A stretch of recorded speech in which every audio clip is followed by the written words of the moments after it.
سلام شبتون بخیر. امشب اینترنت شدیداً ضعیفه. ما لایو رو برگزار میکنیم، آموزش رو براتون بچه ها میذارم و اینکه تسلیت میگم اگر کسی از بندرعباس، از شهر زیبای بندرعباس توی لایومون هست. سلام، نتتون وضعیتش بچه ها چطوره؟ ما لایومون رو میذاریم. امشب لایو بسیار کاربردیه، خیلی آموزش بچه ها داریم. واقعیتش دیر شروع کردم که اصلا به سختی وصل نمی شدم، یعنی تو لایو بودم ولی وصل بالا نمی اومد برام، دیگه مجبور شدم یه وی پی ان دیگه بگیرم. امشب قراره در مورد بچه ها استایل های مختلف و اینکه برای مشتریمون چه استایلی رو انتخاب بکنیم، چطور بدونیم که باید چه استایلی رو انتخاب بکنیم، قرار امشب با هم دیگه صحبت بکنیم. مرسی. موهام خیسه بچه ها، ببینید موهام خیسه، یعنی وقتی که یه کاری رو شروع میکنم باید تا تهش ادامه بدم و خب در طول روز من انقدر شلوغم که شبای خیلی سخته، ولی بچه ها اینو بهش میگن دیسیپلین. شما هم باید توی کارتون دیسیپلین داشته باشید، یعنی اگر قرار کاری رو شروع بکنید، کاری رو انجام بدید، تا آخرش باید انجام بدید و این جمله رو از من داشته باشید. بچه ها، موفقیت و رشد یعنی فعالیت های روزمره کوچک به صورت مستمر و دائم میشه فعالیت. توزیع فعالیت بچه ها. خب بچه ها ببینید، وقتی که مشتری میاد نمیدونه باید چه فری براش نمیدونه خودش اصلا هیچی از اکستنشن نمیدونه و ما باید بتونیم تشخیص بدیم که برای چه مشتری چه استایل یا کرلی رو در نظر بگیریم. ما امروز صبح یه لایو گذاشتیم، لایو لانگند خدماتی بود که خیلی یهویی بود. توی اون لایو ما از کرل سی استفاده کرده بودیم، یعنی از فر سی استفاده کردیم، ولی این نبودش که همینطوری یهویی بخوایم بیایم از فر سی استفاده بکنیم. بچه‌ها، ما اولین کاری که باید بکنیم اینه که جهت رویش طبیعی مژه‌های مشتریمون رو آنالیز بکنیم. مژه‌های مشتری معمولاً جهت رویش طبیعی خودش بچه‌ها یا رو به پایینه یا نرماله یا خیلی فره. سوالاتون رو بچه ها بذارید، آموزش که تموم شد دونه دونه سوالا رو جواب میدم، انگار که الان نت اوکی شده. من آموزش رو میدم، بعدش میام سوالاتون رو جواب میدم. پس جهت رویش مژه‌های طبیعی مشتریمون یا رو به پایینه یا نرماله یا خیلی فره، یعنی از این سه حالت خارج نیست. چطور میتونیم اینو تشخیص بدیم بچه ها؟ هم میتونید از رو به مشتریتون نگاه کنید که من اینا رو تو عکس‌های مختلف الان بهتون نشون میدم، هم میتونید از رو نگاه بکنید و هم میتونید از کنار، یعنی نیم رخ مشتری به رو نگاه کنه، مشتری نیم رخ میشه به رو نگاه میکنه و شما مژه‌هاشو چک میکنید. کسایی که مژه‌ها الان بذارید اول بذارید حالا توضیح بدم، بعد عکسو براتون میذارم. کسایی که بچه‌ها مژه‌های خودشون صاف رو به پایینه، ما از فرهای قوی تر استفاده میکنیم. یعنی چی؟ یعنی از فر دی و بین فرهای ال و ام از فر ام و فر سی سی استفاده میکنیم. کسایی که مژه‌های خودشون کرلش، یعنی مژه طبیعیش خیلی فره، برعکس عمل میکنید. یعنی چی؟ یعنی کسی که مژه خودش خیلی فره، ما هیچ وقت نمیام براش مژه خیلی فر بذاریم، به خاطر اینکه میخوره به پشت پلکش. از فر ضعیفتر استفاده میکنیم. فر ضعیفتر میشه چی؟ میشه یا سی یا سی سی. بین ال ها و ام ها هم اگر بخواید استفاده بکنید از فر ال باید استفاده بکنید. الی که بچه 45 درجه نباشه، یعنی فرش یک کمی صافتر باشه، چه 90 درجه نباشه فرش باید 45 درجه باشه. پس این شد از انتخاب فرمون. لطفاً پنس خوب هم معرفی کنید. از برند خودمون بچه ها میتونید تهیه کنید. ما خودمون فروش پنس داریم و تک تک پنس ها توسط خودم تست میشه، میتونید بگیرید با خیال راحت. پس تا اینجا فرها برای چه مشتری چه فری بذاریم. حالا این ویدیو رو ببینید. اگر مژه های مشتری قوی مثل D, E+ و M، اگر مژه ها رو به بالا بود از فرهای ضعیف مثل C و B و اگر مژه ها نرمال بود شما مجاز به استفاده از تمام فرها هستید. اگر مژه های مشتری رو به پایین بود از فرهای قوی مثل D, E+ و M، اگر مژه ها رو به بالا بود از فرهای ضعیف مثل C و B و اگر مژه ها نرمال بود شما مجاز به استفاده از تمام فرها هستید. مژه های مشتری رو به پایین بود از فرهای قوی مثل D, E+ و M، اگر مژه ها رو به بالا بود از فرهای ضعیف مثل C و B و اگر مژه ها نرمال بود شما مجاز به استفاده از تمام فرها هستید. مژه های مشتری رو به پایین بود از فرهای قوی مثل D, E+. بچه ها ببینید کرلای اصلی که ما داریم J, B, C, CC, D. حالا برندهای مختلف اومدن فرهای مختلف رو طراحی کردن. مثلا فر سی پلاس، لاولی مثلا سی پلاس داره. یه سری برندها اومدن فرهای مثل فر دی دی، دی پلاس، ال و ام. تمام کرلا ایناست. اما ما 3 تا کرل اصلی داریم که میشه سی، سی سی و دی که بیشترین استفاده رو توی کار ما دارن. معمولا مژه های خیلی فر مثل فردی بچه ها مشتری ها زیاد نمیپسندن. من خودمم شخصا باهاشون کار نمی کنم. چرا؟ چون خیلی فره، اون نقطه اتصالش روی مژه کمتر میشه و وقتی نقطه اتصالش کمتر میشه اتفاقی که میفته اینه که ریزش زودتر اتفاق میفته. پس به جای فرهای خیلی خیلی قوی یا خیلی زیاد فر بیاید از فر سی سی استفاده کنید، یعنی فر سی سی رو جایگزینش بکنید. خب حالا میریم تصویر بعدی، میخوام شما نظر بدین. بچه ها توی این عکس به نظر شما چه فری مناسبه با توجه به حالت چشم مشتری؟ چه فری براش مناسبه که ما باید براش اجرا بکنیم؟ کاری با افکت نداریم، فقط اینجا میخوایم راجع به استایل، یعنی امشب فقط میخوایم راجع به استایل مژه ها صحبت بکنیم. اینو به من بگید که چه فری لازمه، چه استایلی مناسبشه.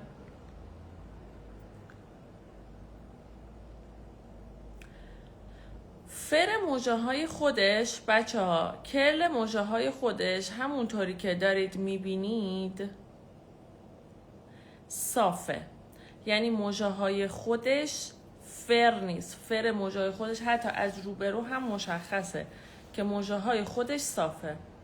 پس باید آفرین نه سی اشتباهه. بچه ها حالت چشمش به نظرتون چیه؟ حالت چشمش رو به من میگید؟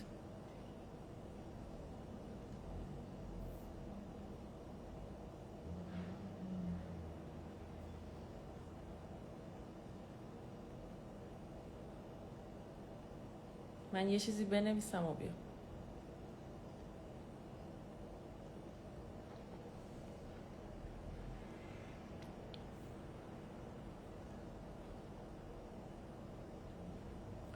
حالت چشم مشتری رو بیاد با هم دیگه تمرین کنیم. خب بچه همونطوری که دارید میدن چشمش آسیایی نیست. حالت چشمش ببینید افتاده به پلک میگن، یعنی پلکش اگه افتاده باشه. این چشم آسیمتریکه، دقیقاً چشمیه که ناقرینه است و ما باید چیکار بکنیم؟ ما باید براش افکت طراحی بکنیم که حالا ما تو وبیناری که 21 داریم، 21 اردیبهشت داریم آموزش میدیم که چطور برای این مدل چشم شما افکت طراحی بکنید. ولی در فرهای مختلف نه، فرهای مختلف درست نیستش و کاملا این ناقرینگیش بیشتر به چشم میاد. ولی بچه ها چون موژه های خودش صافه، از فر قوی تر باید استفاده بکنیم. فر قوی تر میشه یا فر CC یا فر دی. یکی از بچه ها دیدم نوشته فر ام. ببینید فر ام رو ما با توجه به حالت چشم، یعنی ال و ام جزء کرل هایی هستن که خیلی مهمه که حالت چشم مشتریمون بچه ها چی باشه. یعنی خیلی مهمه که حالت چشمش چی باشه که ما بخوایم براش فر ال و ام استفاده کنیم. معمولا فر ال و ام به هر کسی نمیاد و باعث میشه که اون نقصی که داره بیشتر به چشم بیاد. شما باید برای همچین چشمی خودتون به صورت شخصی، یعنی اختصاصی برای این مشتری افکت طراحی بکنید که بتونید دوتا چشمشو قرینه در بیارید. حالا میریم تصویر بعدی.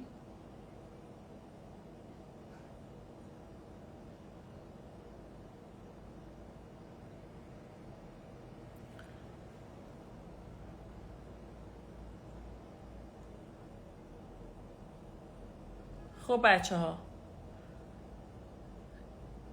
این مدل چشم رو باید چه کار بکنیم؟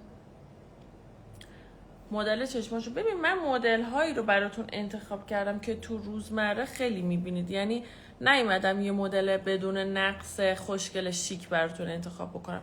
شماها باید یاد بگیرید که برای اینا افکت طراحی بکنید و همونطوری که دارید میبینید توی این تصویر هم چشم چپ و راستشون کاملا ناقرینه است و شبیه همدیگه نیست و شما باید چه کار بکنید؟ با اون خطای دیدی که ایجاد میکنید چشماشو قرینه کنید. حالا برای این مدل شما چه فری رو استفاده میکنید؟ چه کرلی رو انتخاب میکنید بچه ها؟ به نظر شما مناسب ترین فر موژه کدوم فره؟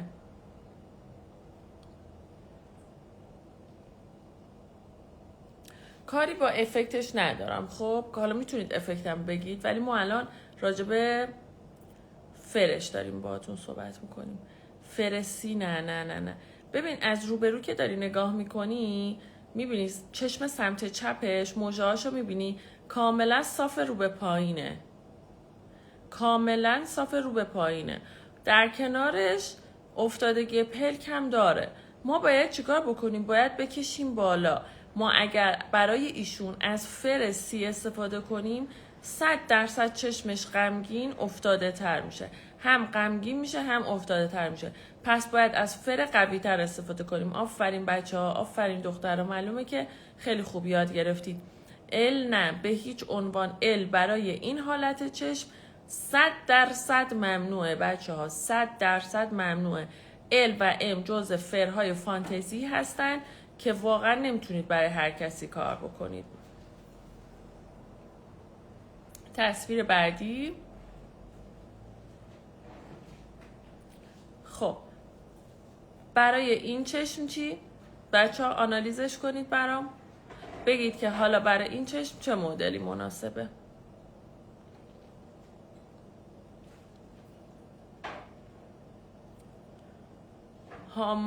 حالت موژه هاشو بچه ها تقریبا توی این تصویر میتونید تشخیص بدید.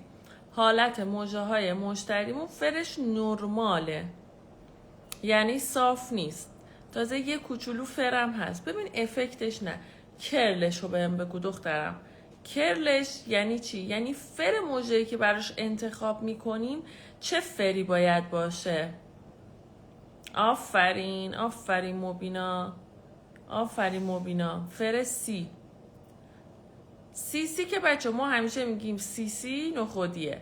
بله، هم سی میتونید استفاده بکنید و هم میتونید از فر سی یعنی فر ضعیف تر استفاده بکنید، چون چشمش جز چشمای درشته و بچه ها چشمای درشت چشمایی هستن که اگر خیلی فر کار بکنید باعث میشه که چشمش درشت‌تر دیده بشه. پس ما آنالیز جهت رویش طبیعی موجه رو انجام میدیم برای اینکه تشخیص بدیم چه فری باید بذاریم، چه فری باید براش انتخاب بکنیم. اما در کنار اون یک سری موارد دیگر رو هم باید در نظر بگیریم که میشه ریز بودن و درشت بودن چشمش. اینکه چشش ریزه یا چشش درشته. نقصایی که چشمش داره رو باید در نظر بگیریم. حالا پس برای کسایی که چشمای خیلی درشتی دارن ما از فرهای قوی استفاده نمی کنیم. برعکسش کسایی که چشمهای ریز دارن مثل این عکس، ببینید بچه ها،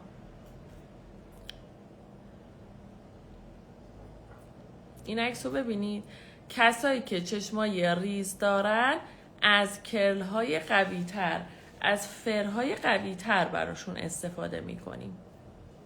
حالا میایم چی رو در نظر می‌گیریم؟ پس شد جهت رویش طبیعی موجه 1، 2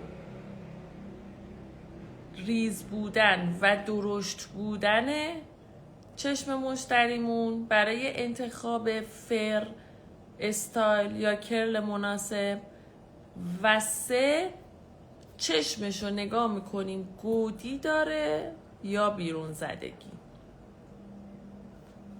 کسایی که بچه ها چشماشون گودی داره، کسایی که چشمهای گودی دارن میتونید از فرهای قوی تر استفاده بکنید، چون فر قوی مثل CC یا D این گودی رو میپوشونه. چشم خود من الان گوده. فر صاف به هیچ عنوان به من نمیاد، چون گودی چشم منو کامل نشون میده و معمولا مشتری ها راضی نمیشن. ما برای کسایی که چشمهای بیرون زده یا خیلی درشتی دارن، چشمهایی که بیرون زده یعنی کره چشمشون خیلی درشته، از فرهایی مثل فر نرمال، بچه ها نه از C استفاده میکنیم نه از D استفاده میکنیم، از فر CC استفاده میکنیم. و اگر بخوایم براشون خط چشمی کار بکنیم از فر J یا از فر B استفاده میکنیم. حالا سوال دارید؟ سوالاتون رو بپرسید. توی وبیناری که 21 داریم اینا یه بخشیشه بچه ها، تقریبا فکر میکنم 20 تا مدل چشم مختلف رو با هم دیگه بررسی میکنیم، هم آنالیزشون میکنیم، چشما رو آنالیز کردن ریز بریزش رو یاد میگیریم، هم در کنار اینکه آنالیز میکنیم چشمای آسیمتریک رو چطور باید براشون طراحی انجام بدیم رو بهتون آموزش میدیم، چطور 2 تا چشم ناقرینه رو قرینه در بیارید، چطور افکتتون رو بچه ها قرینه در بیارید که 2 تا چشمتون با هم دیگه همسان بشه. تمام اینا رو توی وبینار خلق افکتمون آموزش میبینیم و ریز به ریز با هم دیگه جلو میریم. گودی یا بیرون زدگی رو چجوری تشخیص بدیم توی وبینار بچه ها اینا رو یاد میگیرید. اینا مواردی که تو وبینارتون آموزش میبینید. خب بریم سراغ عکس بعدی.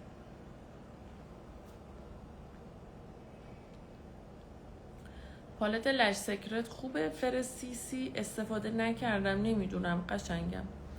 خب بچه ها ببینید اینجا رو، فرهای مختلف رو به روایت تصویر اینجا بهتون نشون داده. تصویر اول بالا سمت چپ فر بچه ها B هست که برای کارهای خطی استفاده میشه، برای تکنیک هایی مثل تکنیک بون استفاده میشه. سمت راست بچه ها فر سیه که فر طبیعی و نرماله، برای کسایی استفاده میشه که دوست ندارن موجه هاشون خیلی فر باشه. البته اینم دوباره باید بهتون بگم که قبلش موجه های مشتریتون بچه ها باید نگاه بکنید که جهت رویش طبیعی موجه های مشتریتون به چه صورته.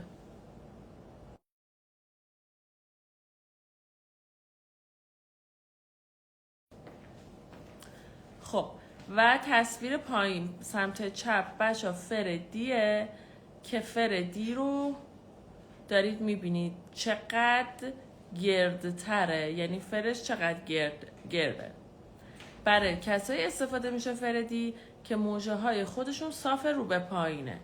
و تصویر سمت راست فر دی پلاس هست که دیگه خیلی فره و من اصلا نمیپسندمش، یعنی سلیقه من نیست.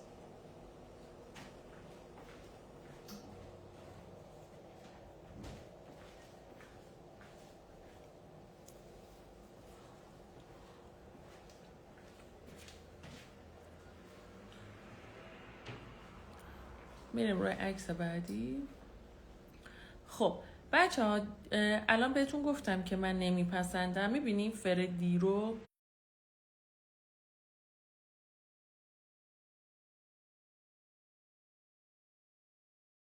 راست رو ببین، ته موژه نباید باز باشه بچه ها.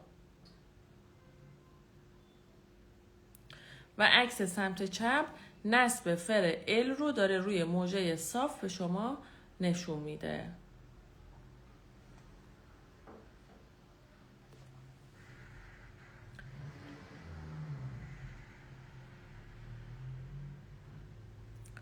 خب بچه ها توی این تصویر هم همونطوری که دارید میبینید دوباره فرهای مختلف و کرلهای مختلف رو داره بهتون نشون میده. سلام زینب جان.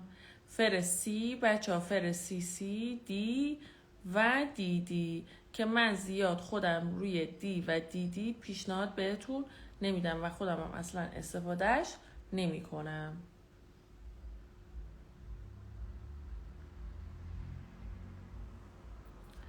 و بچه ها توی این تصویر دارید فر سی رو میبینید که براشون کار کردن و کامل خوابیده روی موژه هاش، برای اینکه فر سی بچه ها موژه های خودش فر بوده اومده از فر سی براش استفاده کرده.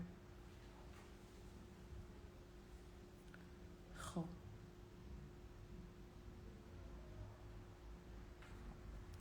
بریم ببینیم سوالات چیه. دی بی خوبه، ام جی خوبه.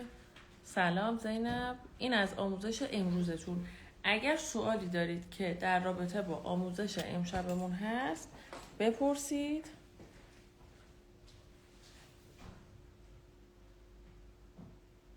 بچه ها فکر کنم من داشتم آموزش میدادم، شما اینجا برای خودتون سوال جواب میکردیم دیگه. فکر کنم باید تایم آموزش کامنت ها رو ببندم که شیطونی نکنی. خب اینم شد کرلای مختلف. حالا بچه ها نکته‌ای که باید بهتون بگم اینه که توی برندهای مختلف بچه ها فرهای موژه ها متفاوته. یعنی اگر شما میخواید کار بکنید از یک برند یک سایز میخری، مثلا سایز 12 فر سی سی میخری، از برند دیگه فر سی سی میخوای بخری، باید حواست باشه که اینا فراشون یکی باشه که معمولا یکی نیست. مثلا توی برند لاولی فر سی سی از دی بچه خیلی فرتره و حتما اگر میخواید هر فری هر کلی رو خرید بکنید حواستون باشه که فروشنده برای شما کاتالوگش رو ارسال بکنه. و عزیزم پس چرا شماره کارت نمیدین؟ شماره کارت گذاشتیم توی، اتفاقا ثبت ناممون باز شده بچه ها، ثبت نام وبینارمون باز شده تا 48 ساعت مبلغ، واقعا به خدا فقط رفتم موامو باز گذاشتم، تا توی 48 ساعت بچه ها مبلغ دورتون 690,000 تومنه و بعد از 48 ساعت میشه 790,000 تومن. یعنی از امشب تا 48 ساعت میتونید واریز انجام بدید 690 تومن برای وبینارتون. بعد از 48 ساعت میشه تا 21 مبلغ واریزتون میشه 790,000 تومن. حالا کسایی که دوست دارن شرکت بکنن بعد از لایو من شماره کارت رو استوری میکنم. ما گذاشتیم توی استوری ها عدد 155 رو گفتیم وارد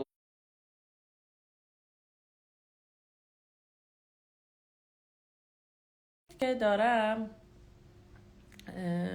بهار توی استوری ها گذاشتم. و یه خبر خوبی که بچه ها براتون دارم اینه که 17 ما توی لایومون یک مهمان داریم موضوع لایو 17 هممون جذب مشتریه. یک مهمان داریم که خیلی میتونید ازش یاد بگیرید، خیلی خیلی، یعنی یکی از افراد موفق در عرصه آرایشگری هستن که میخوان بیان تجربیاتشون رو با شما به اشتراک بذارن.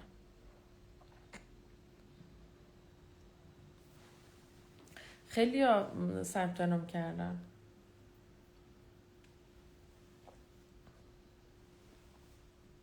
خب بچه ها، اینم از آموزش امروزمون. اگر سوالی ندارید که من لایو قطعش کنم.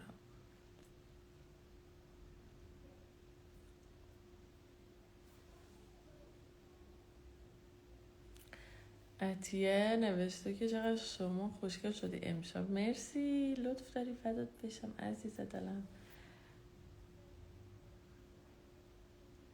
ما هر شب ساعت 8:30 لایو میذاریم بچه ها. فردا لایومون در ارتباط با اینستاگرامه، اینکه چطور توی اینستاگرام پست هایی بذارید که بتونید ویو بالایی بگیرید. حتما توی لایو شرکت کنید فردا. و اینکه هر شب 8:30 ولی توی دایرکت کلمه خبر رو هم ارسال بکنید. تمام اطلاعات لایو و برنامه‌ای که داریم که هر شب کدوم موضوع رو میخوایم راجبش با شما صحبت بکنیم و بررسی بکنیم رو براتون ارسال میکنیم. من یک کمی توپق میزنم به خاطر اینکه از ساعت 8 صبح سر کلاس هستم، یعنی هنرجو داشتیم از ساعت 8 صبح.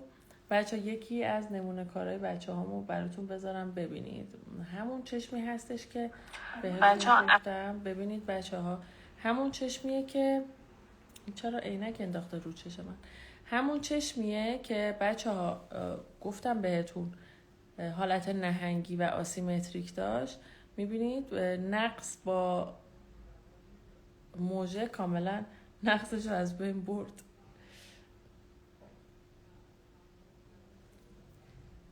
این چیه دیگه؟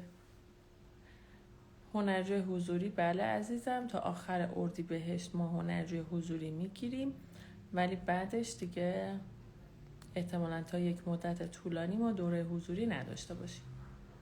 دستم کنده نرگس. ببین باید 60 تا مدل بزنی، یعنی بالا بری پایین بیای باید 60 تا مدل نان استاپ بزنی.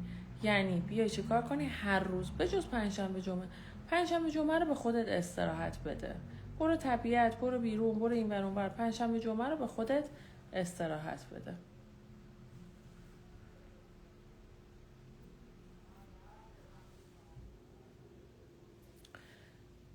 قیمت کلاس حضوری بچه ها برای اطلاع از شرایط دوره ها، قیمت ها، اینکه چند جلسه است، دایرکت کلمه آموزش رو ارسال بکنید، تمام اطلاعات براتون میاد. وبینارمون هم فقط بچه ها تا 48 ساعت میتونید با مبلغ 690,000 تومان تهیه بکنید. به جرئت میگم کامل ترین وبیناری هستش که تا حالا شما دیدین در ارتباط با بچه ها، افکت ها و آنالیز چهره و چشم. چه کار کنم مشتری جذب بکنم؟ اولین کاری که میکنی عطیه، باید بچه ها شما باید یه پیج قوی داشته باشید. فردا راجع به پیج قراره صحبت بکنیم.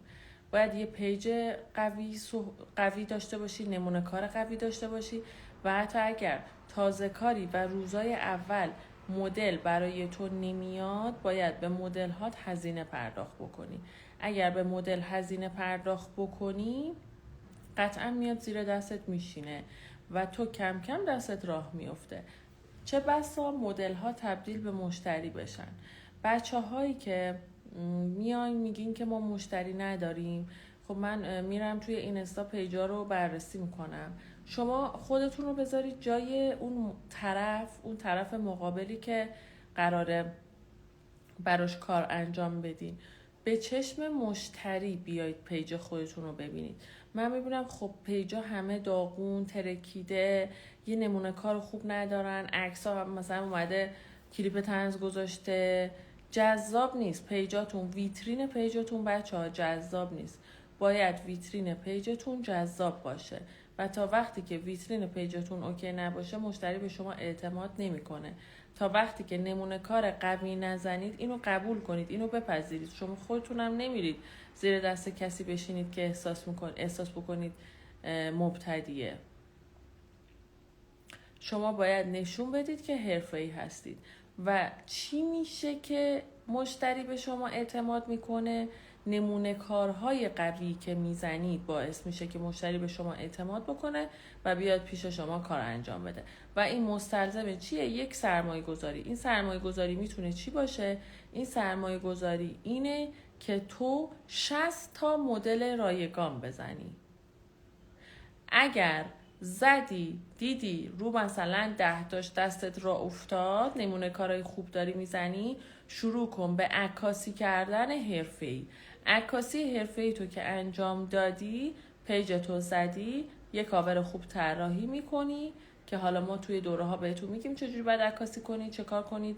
دوره ادیتمون کامل ادیتو به شما داریم آموزش میدیم، چطور ویدیوهاتون رو ادیت کنید و میذاری تو پیجت. بچه ها باید 30 تا پست آماده داشته باشید که هر روز بذارید. بعد دیگه کم کم میاد هزینه مواد میگیرید. امروز که آموزش لانگن داشتیم من همون رو والیمش رو انجام دادم. حین کار همش میچسبید به هم موجه ها و درست نسلش رو میریخ همش. دلیلش چیه؟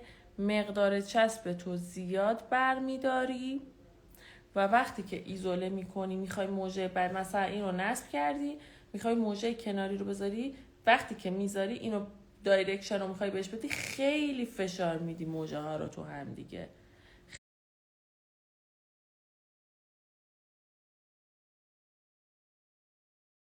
همشون چسبندگی دارن، ولی توی ژورنالی دارم بهتون میگم. ولی لانگند هایی که توی ژورنالی نیستن، توی کارهای خدماتی هستن، بچه ها باید حجم پایین بردارید و مقدار چسبتون رو حواستون خیلی باشه. ما 3 تا پست داریم توی پیج که راجع به مقدار چسب کامل بهتون توضیح دادم. برید پست ها رو ببینید. من فقط تو فن زدن مشکل دارم، واسه همین مشتری زیر دستم نمیتونه بمونه. یعنی فنسازی بلد نیستی؟ سلام خوشگله. سلام سمیرا. بچه ها سمیرا از هنرجوهامونه که الان داره هنرجو میگیره. هنرجوهامون بوده که الان داره هنرجو میگیره. سمیرا اگه شرایطشو داری بیا بالا با هم صحبت کنیم. دلیل چسبندگی موژه ها حین کار بچه ها مقدار چسب زیاده، 1 و اینکه از چسبایی استفاده میکنید که غلیظ هستن، 2 و 3 از چسبایی استفاده میکنید که سرعت خشک شدنشون خیلی بالاست. چسبای بیکیفیت یعنی خیلی دیر خشک میشن. چسب خوب چسبیه که رقیق باشه. لایومون سیو میشه. کلمانکن روی تند شدن دست تاثیر داره، مسلط شدنتون تاثیر داره. روی تند شدن به نظر من نه. یعنی نظر شخصی من اینه که روی تند شدن دستتون تاثیر نداره. روی اینکه لرزش دستتون بیفته و تسلط بیشتر. سلام. بله لایف سیف میشه، میتونید بعداً ببینیدش.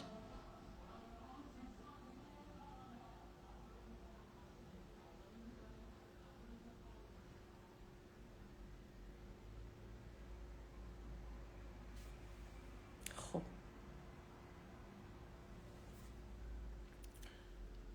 بعضی موقع میخوام چند تا موجه رو از رو آیپد بردارم، موجه همه به هم چسبیده و با هم کنده میشه. دلیلش چیه؟ از چه برندی استفاده میکنی؟ حالا از هر برندی. بعضی برندها که خب سراشون کلا چسب دارن، خب اینا برندهای بیکیفیتن که خب ترجیحاً اگر استفاده نکنی خیلی بهتره. ولی بچه ها شما وقتی کارتون رو شروع میکنید، یکی از دلایلی که موجه به هم میچسبه اینه که میاد استارتر رو به تمام قد به کل موجه میزنید. استارتر رو فقط به اون قسمتی بزنید که قراره چسب بخوره. این 1. خب 2 وقتی که میخواد بردارید موجه رو باید قفل کنید لای پنستون و موجه رو بردارید که موجه ها از همدیگه نپاچه. و 3 قبل از اینکه کارتون رو شروع بکنید موجه های روی آیپدتون رو براش بزنید که اگه چسبندگی سرش داره جداشه.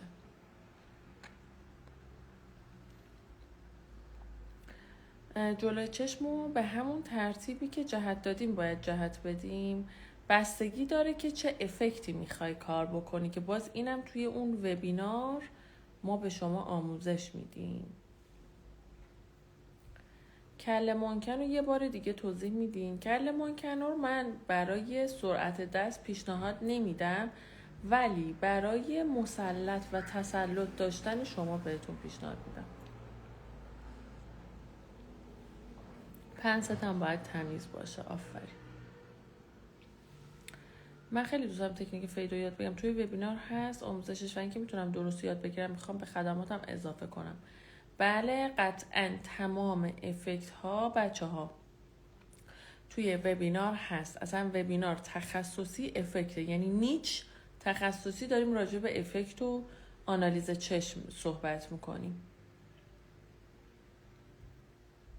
اگر میخواید شرکت بکنید امشب و فردا، یعنی فردا و پس تا 48 ساعت از الان تا 48 ساعت با مبلغ 690,000 تومان میتونید شرکت کنید. بعد از این 48 ساعت میشه 790,000 تومان.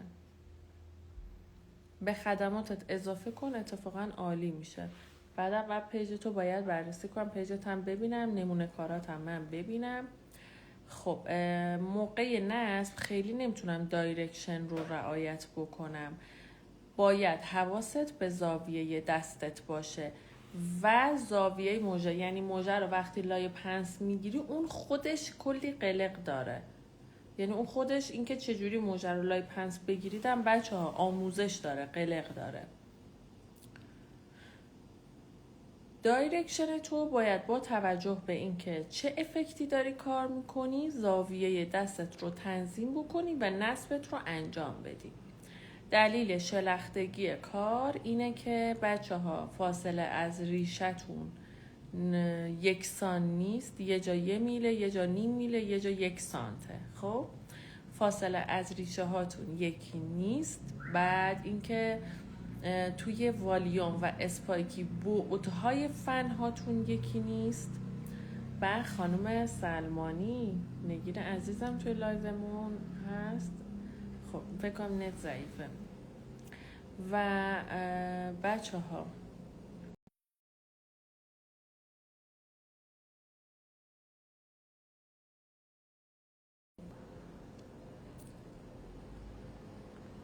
در مورد چی بچه ها؟ لایو نت خیلی ضعیفه. برنامه 21 شب لایو و بچه ها توی دایرکت کلمه خبر رو ارسال بکنید تا براتون ارسال شه. توی فنسازی باید همه بعدهای موژه یکی باشن، یا اگه یکی یا 2 تا بیشتر موژه برداریم موژه مشتری شلخته میشه. ببین 1-2 تا خودش رو نشون نمیده، ولی اینکه بخواید بیاید مثلا یه جا 2 تا موژه بذارید یه جا 8 تا موژه بذارید، چرا؟ این خودش رو نشون میده. تفاوت 2 برابر خودش رو نشون میده. لایو فردا بچه ها کلمه خبر و دایرکت بفرستید. اتفاقا لایو فردا خیلی لایو خفنیه، خیلی. کلمه خبر و دایرکت بفرستید براتون ارسال میشه. لایف ها توی یوتیوبمون بارگذاری میشن. بچه ها شما اگر پیج یوتیوب ما رو ندارید، کلی آموزش داریم توی یوتیوب گذاشتیم که خب چون طولانی بودن اینجا نمیشد بذاریم. توی یوتیوب هم نرگس رستمی بزنید میاد. توی همین پیج اینستاگراممون هم سیو میشه.